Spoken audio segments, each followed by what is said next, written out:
From our Toronto studios, this is the Muslim News on Muslim Network TV.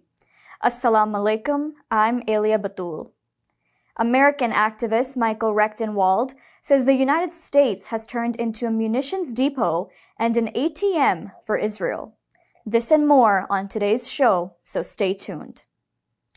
President Donald Trump has introduced the Trump Gold Card. That is a new visa that offers fast-tracked residency for those who paid the fees and make a $1 million contribution. Trump unveiled the program at a White House meeting with tech leaders. He said it will help U.S. companies keep highly skilled graduates and bring in major revenue. Applicants must pay a $15,000 non-refundable fee. After background clearance, they must contribute $1 million to receive expedited residency. Corporations can pay $2 million to sponsor a worker. Commerce Secretary Howard Lutnick said applicants will face strict vetting. The administration is also preparing a Trump Platinum Card. That will require a $5 million contribution. It will also allow approved foreigners to spend up to 270 days a year in the United States without paying tax on foreign income. Observers say the plan creates a wealth-based immigration system without approval from Congress. The Trump administration has revoked approximately 85,000 visas this year. That is more than double last year's number. Officials say tougher security checks are now underway across all visa categories.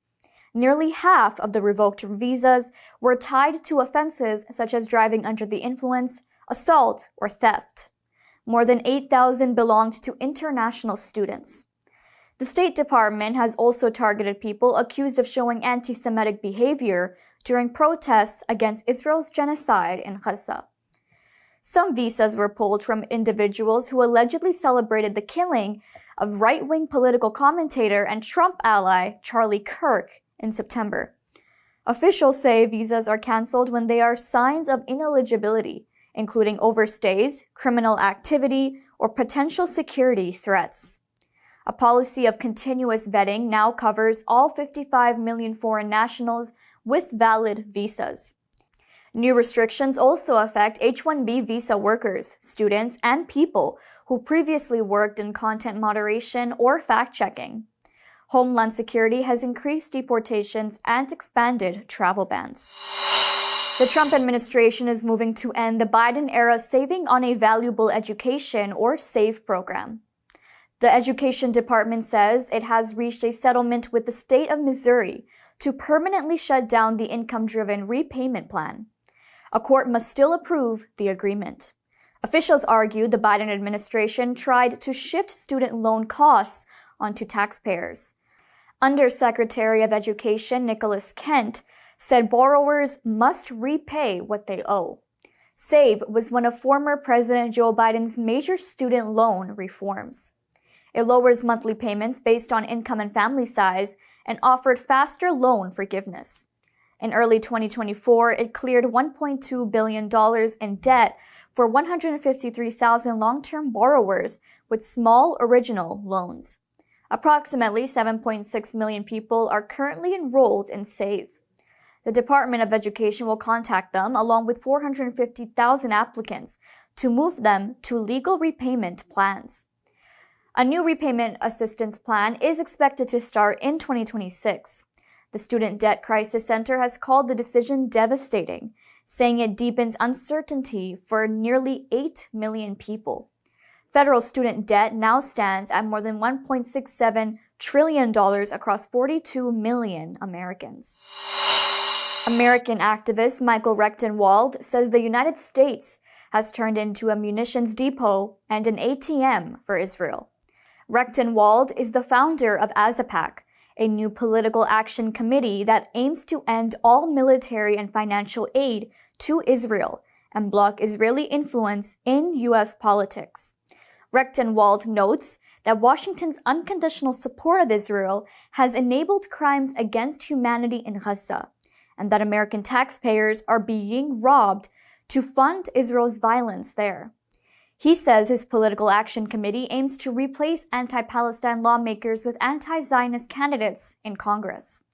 Rechtenwald says Israel shapes both U.S. domestic and foreign policy by using money, lobbying, and pressure tactics to keep American politicians aligned with its interests.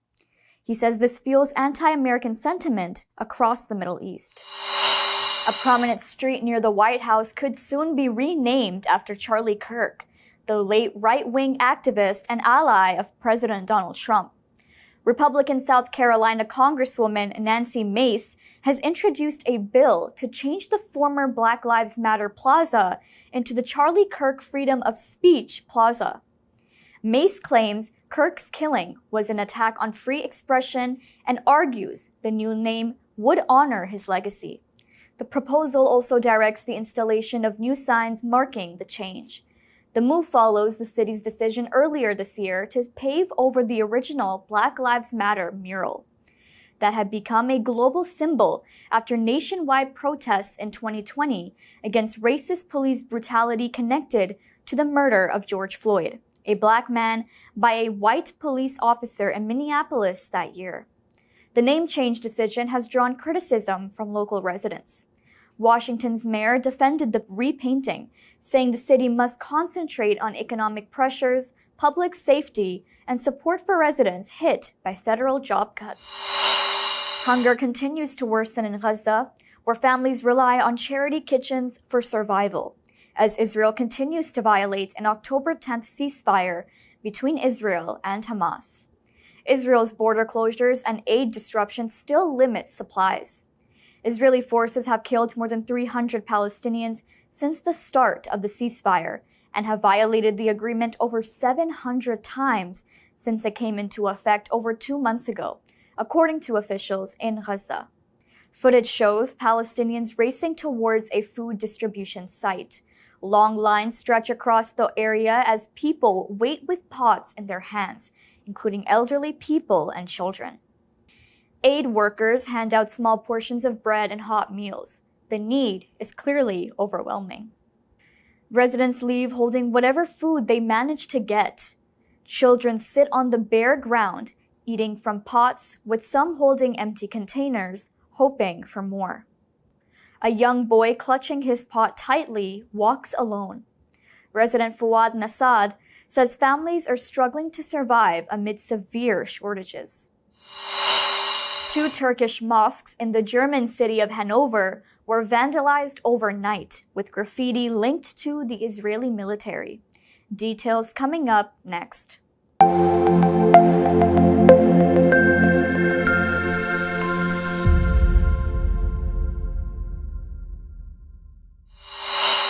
Gaza's hospitals received 4 bodies and 10 injured Palestinians in the past day.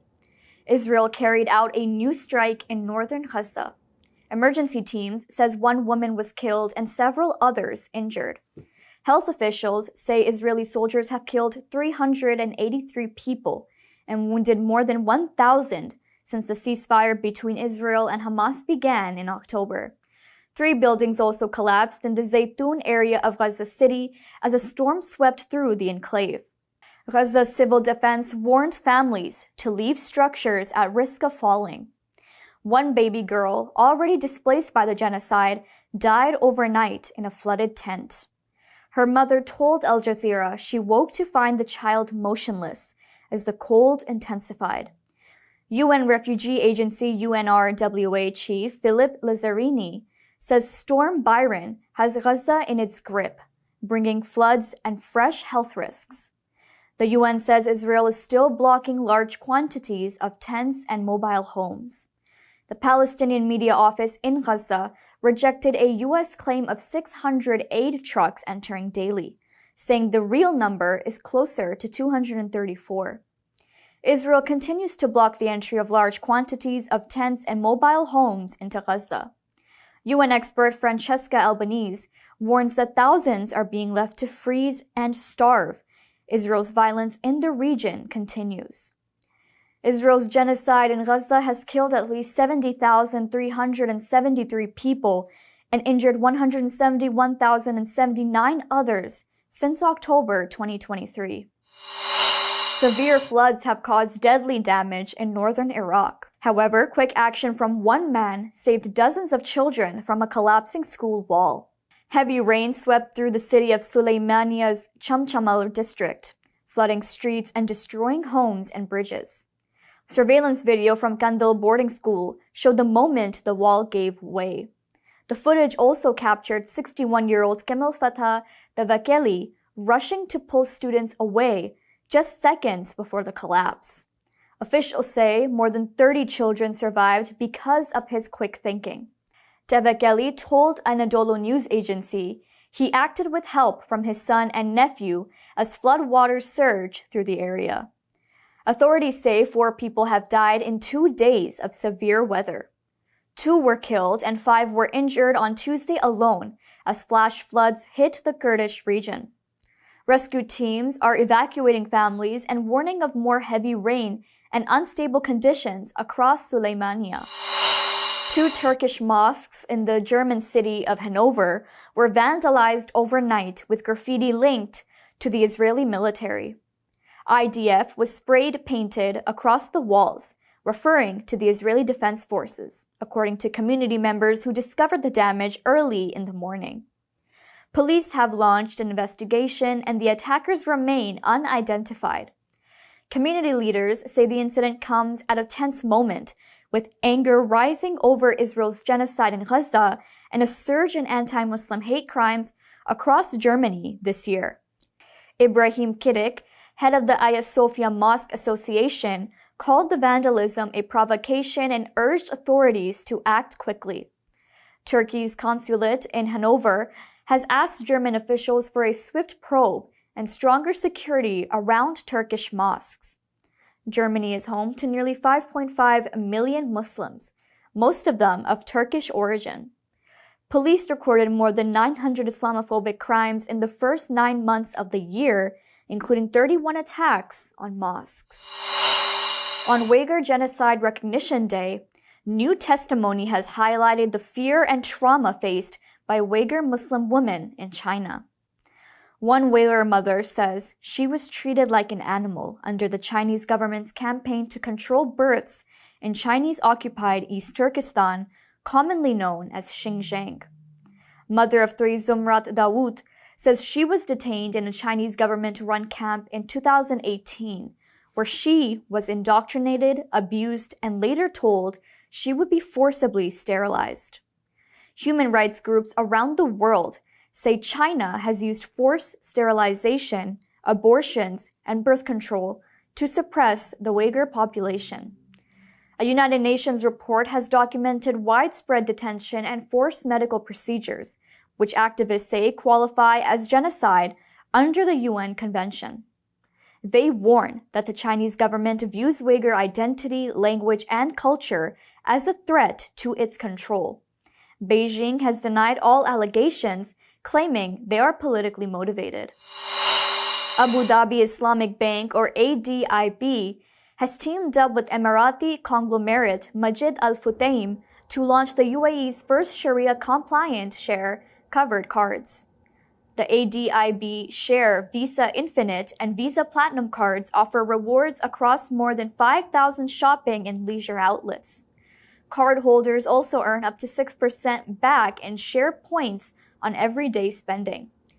Majid Al Futtaim says the move opens its popular share program to a wider audience seeking Sharia-compliant options. Africa's richest man, Aliko Dangote, has been appointed the first chairman of the new Business Council of the Economic Community of West African States, or ECOWAS. The regional bloc says the move aims to strengthen private sector involvement in West Africa's economic integration plans. It also hopes the council will help channel local capital into development projects and reduce dependence on foreign financing. ECOWAS Commission President Omar Toure announced the appointment at a ministerial meeting in Nigeria's capital, Abuja. He said Dangote's record in building major industries across Africa makes him well-suited to guide the council in its early phase. The new council is expected to increase intra-regional investment, improve trade flows, and connect businesses more closely with governments and ECOWAS institutions. Toure said interest in homegrown investment is increasing, pointing to recent economic forums in Senegal, Nigeria, and the Ivory Coast. An Indian study is raising hope for a gentler way to treat one of the deadliest brain cancers, glioblastoma. Researchers in Mumbai had patients take a supplemental mixture of resveratrol and copper for about 12 days before surgery. Doctors then compared their tumor samples with those of patients who did not take the supplement. The tumors that were treated showed slower growth and lower levels of key cancer markers. As well, immune checkpoints that are linked to cancer resistance dropped. The study's scientists say the mix works by neutralizing harmful DNA fragments released by dying cancer cells. These normally inflame tissue and make tumors more aggressive. The patients also reported no side effects from taking the supplement. The study's lead researcher, Indranil Mitra, says this approach aims to heal tumors instead of attacking them. Experts say the results suggest that simple nutraceuticals may one day support standard cancer care. That's all from our Toronto studios. Thank you for watching Muslim News. We are a community channel dedicated to bringing you stories you can trust. Please like, share, and subscribe to our content. You can also comment to let us know what you think of our coverage. You can donate now by visiting muslimnetwork.tv/donate. For more content, keep watching Muslim Network TV. Salam.